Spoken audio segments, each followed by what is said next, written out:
Hello, welcome back. We are now on assignment 15 of Salem's Lot. That's crazy. There's very few assignments left, which means it's nearing the end of class, too. My class and your time in my class. And you're either moving on to second semester or senior year, which is nuts, or you're leaving high school altogether, which is also pretty awesome and nuts. So congrats. Don't look back. Remember, in college or whatever you do, just be the hardest working person in the room, and you're going to be probably the most successful person in the room. We're tied for that person. So again, just work your hardest. All right, let's go. Assignment number 15. You will find it on part 3, The Deserted Village, chapter 14, The Lot, 4, 2, part 13. You know the deal. This is a mature book, so please get any little kids out of the area. They do not belong. They should not be listening to this. Please, thank you very much. And you make sure you get all of the questions answered for assignment number 15. There are 21 of them. Enjoy. Let's go. When the priest opened the door, Mark felt the rank, rotten odor assail his nostrils again. But that was also different. Not so strong. Less malevolent. The priest started down the stairs. Still, it took all his willpower to continue down after Father Callahan into that pit of the dead. Jimmy had produced a flashlight from his bag and clicked it on. The beam illuminated the floor, crossed to one wall, and swung back. It paused for a moment on a long crate, and then the beam fell on a table. There, he said. Look. It was an envelope, clean and shining in all this dingy darkness, a rich yellow vellum. It's a trick, Father Callahan said. Better not touch it. No, Mark spoke up. He felt both relief and disappointment. He's not here. He's gone. That's for us. Full of mean things, probably. Ben stepped forward and picked the envelope up. He turned it over in his hands twice. Mark could see in the glow of Jimmy's flashlight that his fingers were trembling, and then he tore it open. There was one sheet inside, rich vellum like the envelope, and they crowded around. Jimmy focused his flashlight on the page, which was closely written in an elegant, spider-thin hand. They read it together, Mark a little more slowly than the others. October 4th. My dear young friends, how lovely of you to have stopped by. I am never averse to company. It has been one of my great joys in a long and often lonely life. Had you come in the evening, I should have welcomed you in person with the greatest of pleasure. However, since I suspected you might choose to arrive during daylight hours, I thought it best to be out. I have left you a small token of my appreciation. Someone very near and dear to one of you is now in the place where I occupied my days until I decided that other quarters might be more congenial.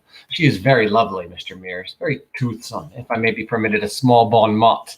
I have no further need of her, and so I have left her for you two. How is your idiom? To warm up for the main event?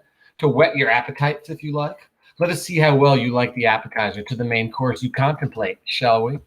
Master Petrie, you have robbed me of the most faithful and resourceful servant I have ever known. You have caused me in an indirect fashion to take part in his ruination. I have caused my own appetites to betray me. You sneaked up behind him, doubtless. I'm going to enjoy dealing with you. Your parents first, I think, tonight, or tomorrow night, or the next, and then you. But you shall enter my church as choir boy castratum. And Father Callahan, have they persuaded you to come? I thought so. Do you know what?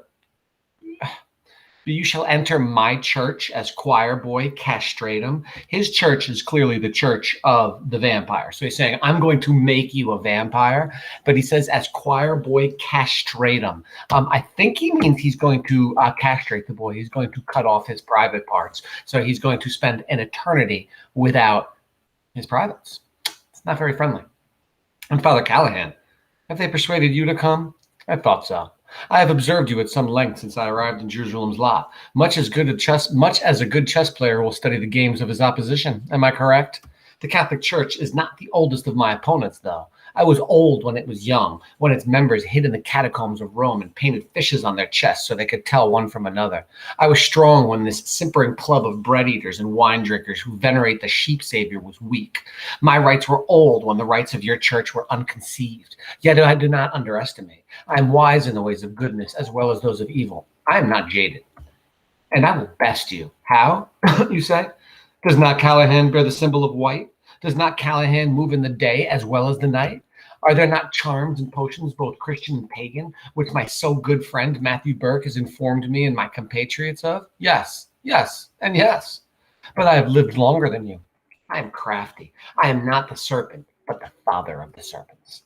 Still you say, this is not enough, and it is not. In the end, Father Callahan, you will undo yourself. Your faith in the white is weak and soft. Your talk of love is presumption. Only when you speak of the bottle are you informed.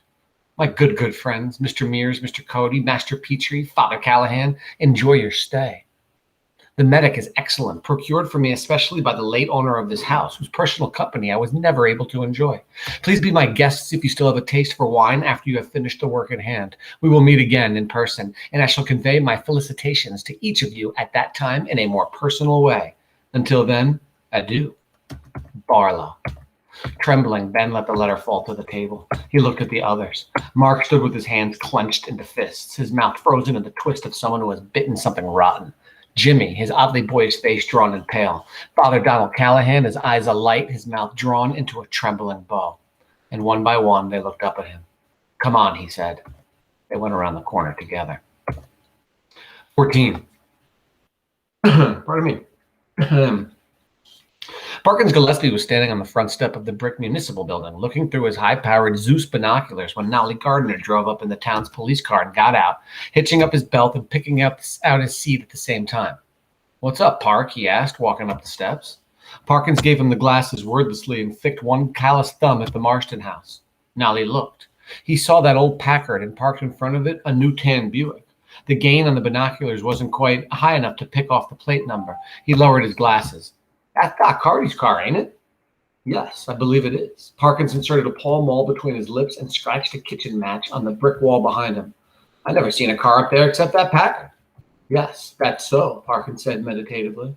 Think we ought to go up there and have a look? Nolly spoke with a marked lack of his usual enthusiasm. He had been a lawman for 5 years and was still entranced with his own position. No, Parkins said. I believe we'll just leave her alone. He took his watch out of his vest and clicked up the scrolled silver cover like a train man checking an express. Just 3:41. He checked his watch against the clock on the town hall and then tucked it back into place. How'd all that come out with Floyd Tibbetts and the little McDougal baby? Nolly asked. Dunno.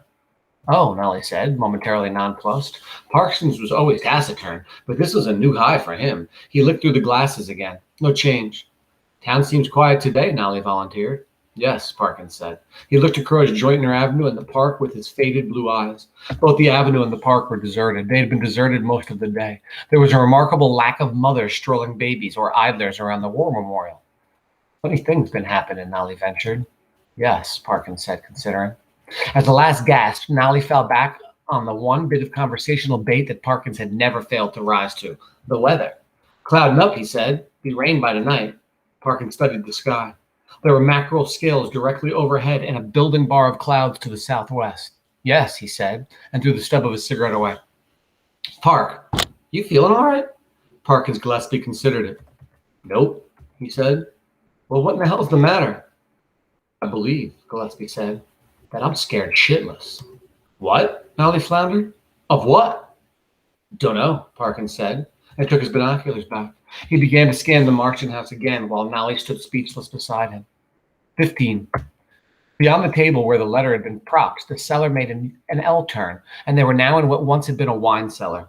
Hubert Marston must have been a bootlegger indeed, Ben thought. There were small and medium casks covered with dust and cobwebs. One wall was covered with a crisscrossed wine rack, and ancient magnums still peered forth from some of the diamond-shaped pigeonholes.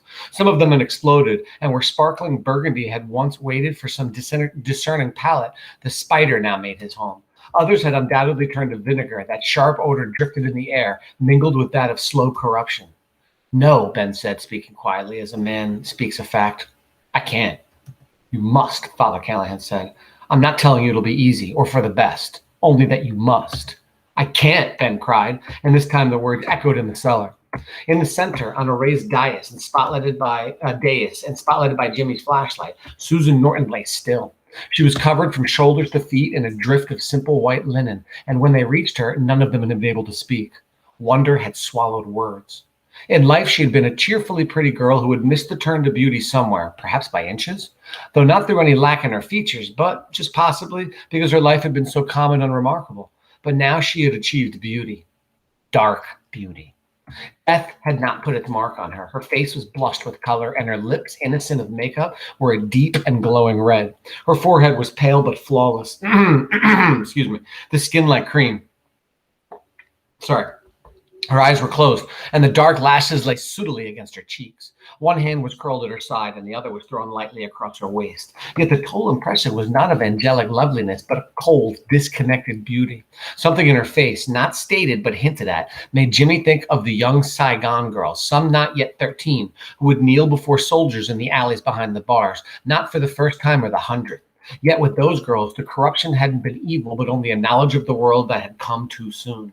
The change in Susan's face was quite different, but he could not have said just how. Now Callahan stepped forward and pressed his fingers against the springiness of her left breast. Here, he said, the heart. No, Ben repeated. I can't. Be her lover, Father Callahan said. Be her lover, Father Callahan said softly. Better, be her husband. You won't hurt her, Ben. You'll free her. The only one hurt will be you. Ben looked at him dumbly. Mark had taken the stake from Jimmy's black bag and held it out wordlessly. Ben took it in a hand that seemed to stretch out for miles. If I don't think about it when I do it, then maybe. But it would be impossible not to think about it. And suddenly a line came to him from Dracula, that amusing bit of fiction that no longer amused him in the slightest. It was Van Helsing's speech to Arthur Holmwood when Arthur had been faced with this same dreadful task. We must go through bitter waters before we reach the sweet. Could there be sweetness for any of them, ever again? Take it away, he groans. Don't make me do this. No answer. He felt the cold, sick sweat spring out on his brow, his cheeks, his forearms. The stake that had been a simple baseball bat 4 hours before seemed infused with eerie heaviness, as if invisible yet titanic lines of force had converged on it.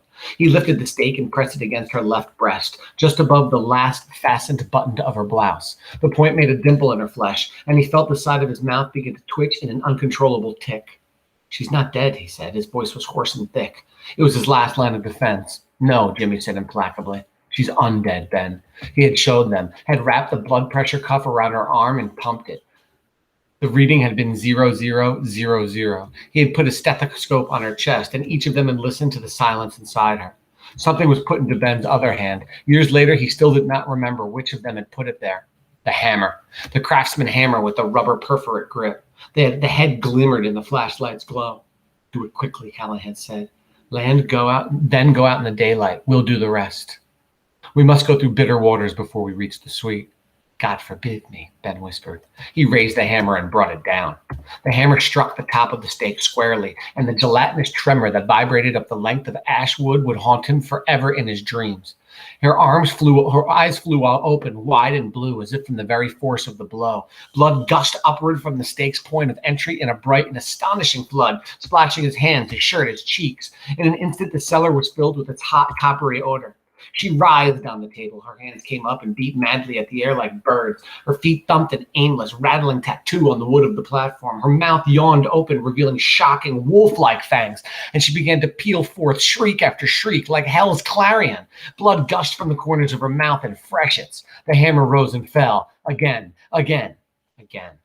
Ben's brain was filled with the shrieks of large black crows. It whirled with awful, unremembered images. His hands were scarlet. The stake was scarlet. The remorselessly rising and falling hammer was scarlet. In Jimmy's trembling hands, the flashlight became stroboscopic, illuminating Susan's crazed, lashing face in spurts and flashes. Her teeth sheared through the flesh of her lips, tearing them to ribbons. Blood splattered across the fresh linen sheet which Jimmy had so neatly turned back, making patterns like Chinese ideograms. And then suddenly her back arched like a bow and her mouth stretched open until it seemed her jaws must break. A huge explosion of darker blood issued forth from the wound the stake had made, almost black in this chancy lunatic light. Heart's blood. The scream that welled from the sounding chamber of that gaping mouth came from all the subcellars of deepest race memory, and beyond that to the moist darknesses of the human soul. Blood suddenly boiled from her mouth and nose in a tide, and something else. In the faint light, it was only a suggestion, a shadow of something leaping up and out, cheated and ruined. It merged with the darkness and was gone. She settled back, her mouth relaxing, closing. The mangled lips parted in a last, susurrating pulse of air. For a moment, the eyelids fluttered, and Ben saw, or fancied he saw, the Susan he had met in the park reading his book. It was done. He backed away, dropping the hammer, holding his hands out before him, a terrified conductor whose symphony has run riot. Callahan put his hand on his shoulder. Ben. He fled. He stumbled going up the stairs, fell, and crawled toward the light at the top. Childhood horror and adult horror had merged. If he looked over his shoulder, he would see Hubie Marston, or perhaps Straker, only a hand's breadth behind, grinning out of his puffed and greenish face, the rope embedded deep into his neck, the grin revealing fangs instead of teeth. He screamed once, miserably. Dimly he heard Callahan cry out, "No, let him go." He burst through the kitchen and out the back door. The back porch steps were gone under his feet, and he pitched headlong into the dirt. He got to his knees, crawled, got to his feet, and cast a glance behind him. Nothing. The house loomed without purpose, the last of its evil stolen away. It was just a house again. Ben Meir stood in the great silence of the weed-choked backyard, his head thrown back, breathing in great white snuffles of air. 16. In the fall, night comes like this in the lot.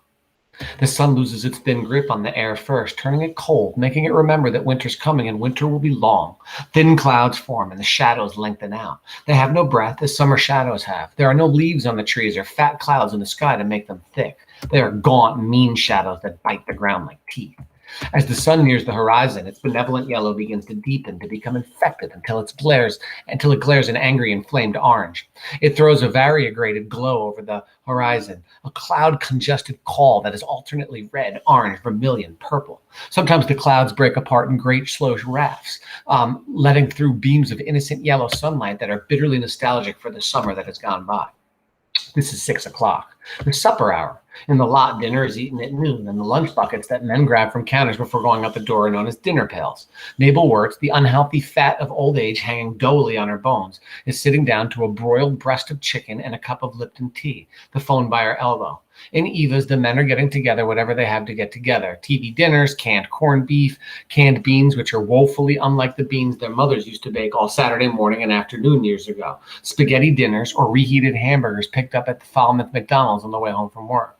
Eva sits at the table in the front room, irritably playing gin rummy with Grover Verrill and snapping at the others to wipe up their grease and to stop that damn slopping around. They cannot remember ever having seen her this way, cat nervous and feisty, but they know what the matter is, even if she does not. Here's Mrs. Petrie eat sandwiches in their kitchen, trying to puzzle out the call they have just received. A call from a local Catholic priest, Father Callahan. "Your son is with me. He's fine. I will have him home shortly. Goodbye." They have debated calling the local lawman, Parkins Gillespie, and have decided to wait a bit longer. They have sensed some sort of change in their son, who has always been what his mother likes to call a deep one. Yet the specters of Ralph and Danny Glick hung over them, unacknowledged. Bill Crossing is having bread and milk in the back of the store. He has had damn little appetite since his wife died in '68. Delbert Markey, proprietor of Dell's, is working his way methodically through the 5 hamburgers which he has fried himself on the grill. He eats them with mustard and heaps of raw onions, and will compensate most of the night to anyone who will listen to his goddamn acid indigestion is killing him. Father Callahan's housekeeper, Rhoda Curlis, eats nothing. She's worried about the father, who is out someplace ramming the roads. Harriet Durham and her family are eating pork chops. Carl Smith, a widower since '57, has 1 boiled potato and a bottle of Moxie. The Derek Bodens are having an Armour Star ham and Brussels sprouts. "Yich," says Ricky Bodden, the deposed bully. "Brussels sprouts. You eat them or I'll clout your ass backward," Derek says. He hates them himself. Lovely place to stop.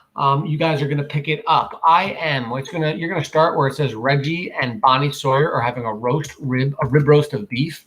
And we are in part 16. So you're going to go to part 3, The Deserted Village, chapter 14, The Lot 4, 2, and then you're going to go down to 16. Enjoy the rest of assignment number 15, everybody. We will talk more tomorrow.